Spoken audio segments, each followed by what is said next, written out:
So just a couple of days ago, some leaks came out regarding the starting characters and cards we should be getting when Arc 5 releases later this month, and so I made a little video about it, and I'll leave a little shameless plug to that one up there.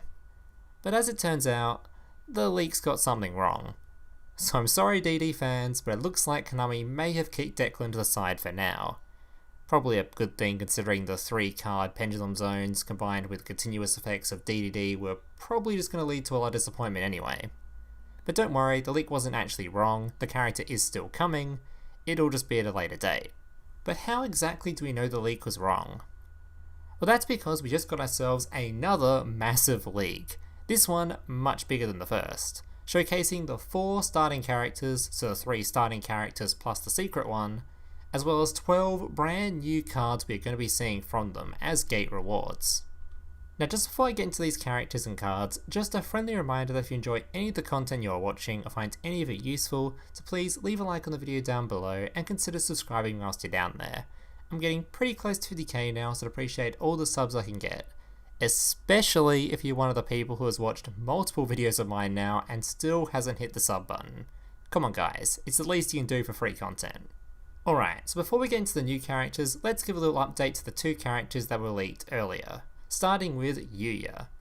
So like I said in the previous video, Yuyu is going to bring us the Odd Eyes art type, as well as both Magician and Performer Power, and today's leaks fully confirm that, with the 3 cards shown as his farmable gate rewards. Firstly, we have Odd Eyes Lancer Dragon. Now just to preface this, I have very little TCG experience when it comes to pendulum summoning, so when I go through and review these cards, I'm probably going to get a few things wrong, or just undervalue or overrate them, so feel free to correct me in the comments down below if you have experience IRL with any of these archetypes. If a pendulum monster you control is destroyed by battle or card effect, you contribute 1 monster, special summon this card from your hand. If this card attacks, your opponent cannot activate any spell or trap card effects until the end of the damage step. If an Odd Eyes card you control be destroyed by battle or card effect, you can destroy 1 Odd Eyes card in your hand, monster zone, or pendulum zone instead. And this card to me sounds like it has some potential. It's a 3k attack monster with an Ancient Gear / Armades style battle effect that potentially makes your board immune to destruction effects. My only doubts with this card lie in the fact that it requires quite a lot of resources to maintain and to summon as well, considering it's not like a Desperado and it just summons itself for free, it actually requires a tribute. Not to mention that protection from destruction effects, although nice, isn't exactly foolproof, and you'll still just lose to common cards like Book of Moon or M7. There is a good chance it won't be run at all, but maybe it will, especially if it's searchable. But hey, for a farmable gate reward, it's not a bad start. Next up we have our first look at the Magician art type, Doomstar Magician. Once per turn you can discard 1 card and target 1 card in either player's pendulum zone. Destroy that card, and if you do, draw 1 card. This card to me is an interesting one, and one card I actually have a question about because it's pretty important. In Duel Links, we're not going to have pendulum zones, it's just going to be part of the normal back row. So I assume it doesn't work this way, but can this card just destroy any back row in the left and right zones and draw a card for doing so? If so, that makes it infinitely more playable, but if not, and it's kind of a pendulum only counter or it's designed to pop your own pendulum monsters such as Odd Eyes, it probably won't be all that great. Also, you probably don't want to use this card as your normal summon, I'd imagine, so unless you're pendulum summoning it or special summoning it in some other way, it's probably not all that useful. And our final Yuyu card, Performer Power Cheermole. Pendulum effect. All pendulum monsters you control gain 300 attack. Monster effect. You can target 1 monster whose current attack is different from its original attack. Apply the appropriate effect. You can only use this effect of Performer Power Cheermole once per turn. If that monster's current attack is higher than its original attack, it gains 1000 attack. If the monster's current attack is lower than its original attack, it loses 1000 attack. So I can kinda see some cool synergies with this card when played at multiple copies, since you can use it as a scale, then summon another copy and it will activate its 1000 attack boosting effect for all your pendulum monsters. But since we only have 3 zones, I think summoning a 600 attack monster potentially buffed to 1900 isn't really going to do a whole lot. So unless we need this for its scale, I'm not sure we're going to run it, especially considering it's not even a quick effect. Alright, let's move on to the other character previously leaked, Zuzu Boyle. So continuing on with her already leaked Melodious Ace monster, we are also getting Score the Melodious Diva. During damage calculation in either player's turn, if a Melodious monster you control battles an opponent's monster, you can send this card from your hand to the graveyard to change that opponent's monster's attack and defense to 0 until the end of the turn. So straight up, this card is bonkers for the archetype. It's a hand trap that can be used during either player's turn to guarantee you win a battle. It's basically as strong as a Wall of Disruption, just without the downside of being easily removable, and it's usable during your turn. Not to mention this is a card game with only 4,000 life points, so having your monster take battle damage when your attack is 0 is absolutely brutal. So I expect to see quite a lot of this card in this archetype. Unlike her next gate card. Metronome. Pendulum effect. Once per turn you can target one other card in a pendulum zone. This card's pendulum scale becomes equal to that card's until the end of the turn. Monster effect. Well, you have 2 cards in your pendulum zones with the same pendulum scale.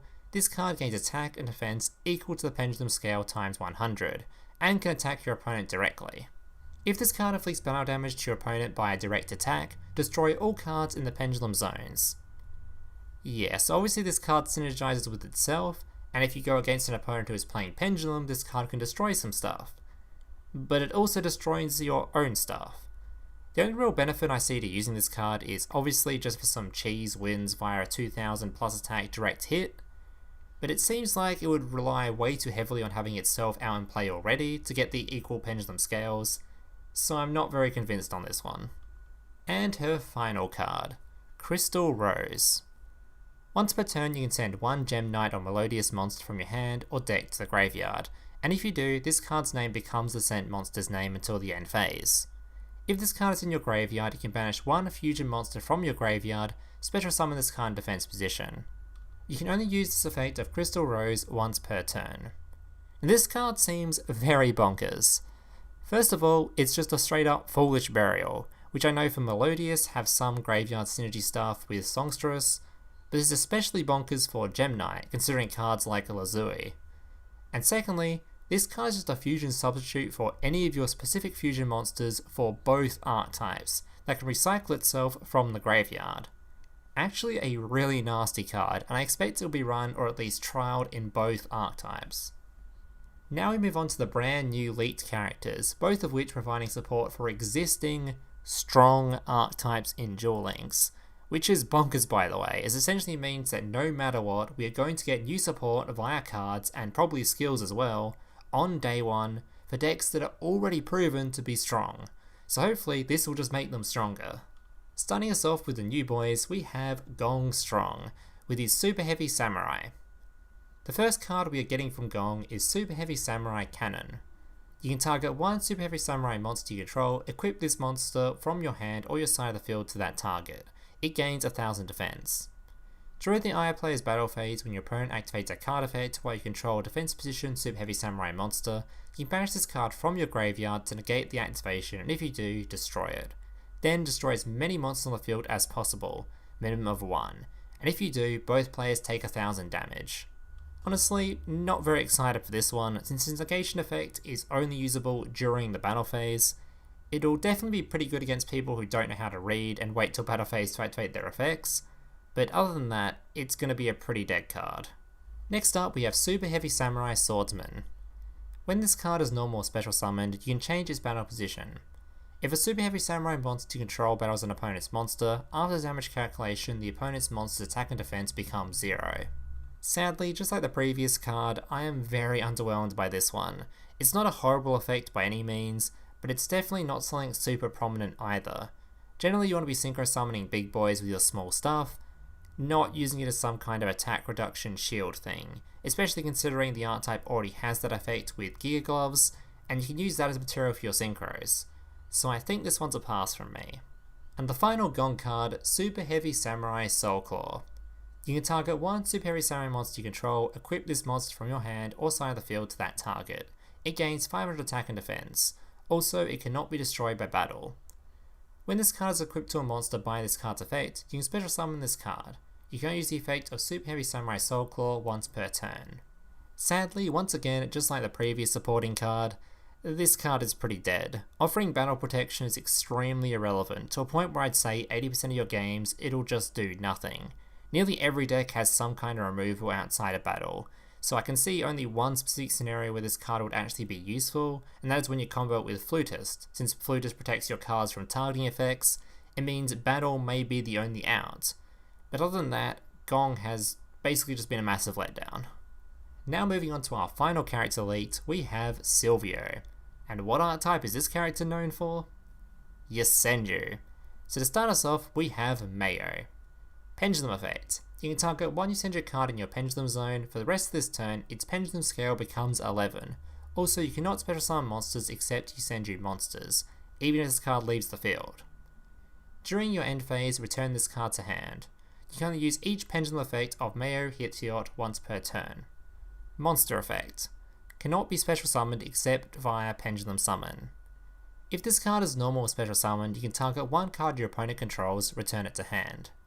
Each time a card on the field is returned to hand or main deck via a card effect, whilst this card is on the field, all YOSENJU monsters you currently control gain 500 attack. Once per turn during the end phase, if this card was special summoned, return it to hand. So this card has a ton of potential. First of all, it provides a pretty damn fat pendulum scale, sitting at 10 or 11, including its effect. And once it's already out on the board, if you draw a second one, you've got yourself a pretty nasty boss monster for YOSENJU that offers a solid return to hand removal, and a nasty attack buff that synergizes with not only itself, but the entire archetype, since both the main YOSENJU trap card and Karma 1 already return stuff to hand regularly. If Pendulum becomes the way to play this deck, I heavily suspect that you'll run this card as one of the scales.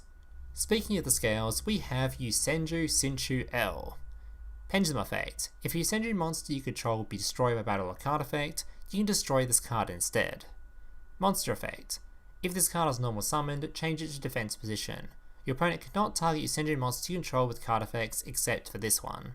So considering this card has a scale of 3, it could potentially be used as your other scale for your level 4 YOSENJU monsters, and in that sense, its pendulum effect is actually quite relevant. Obviously it's nothing insane considering all the non-destruction removal / disruption we have in the game already, but if you're just using this as a scale anyway, it's nice to have the bonus protection from cards like Treacherous Trap Hole. As for its monster effect, it's kind of strange, since it doesn't return to hand like your other YOSENJUs, so it has some negative synergy with cards like Sword Sting. But overall, it's not a bad effect to have, especially if you're pendulum summoning with it, since it will just protect all your stuff from the most common back row monster effects. Unfortunately though, it will only really be useful when summoned this way, since if you try to combo it with your normal summoning effects of YOSENJU, you're likely to be met with people that just target the first monster you summon before this guy comes out. But overall, not a terrible card if you're looking at it as just a scale. And finally, the last leaked card, Abyss Script, Fantasy Magic. Target one Abyss Actor monster you control. This turn, every monster that battles it but is not destroyed returns to hand at the end of the damage step. If this set card in its owner's control is destroyed by your opponent's card effect, and you have a face-up Abyss Actor Pendulum monster in your extra deck, you can target one card your opponent controls, place it on top of the deck.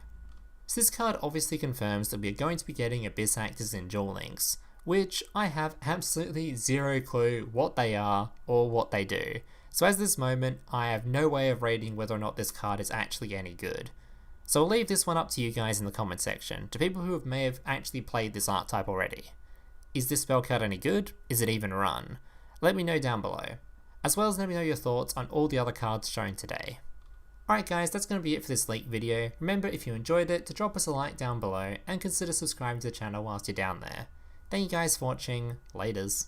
Hey, big brother, can I watch SpongeBob? Shut up, Mokuba. I'm busy flagging YouTube videos to compensate for the fact that I have an extremely small penis. Oh.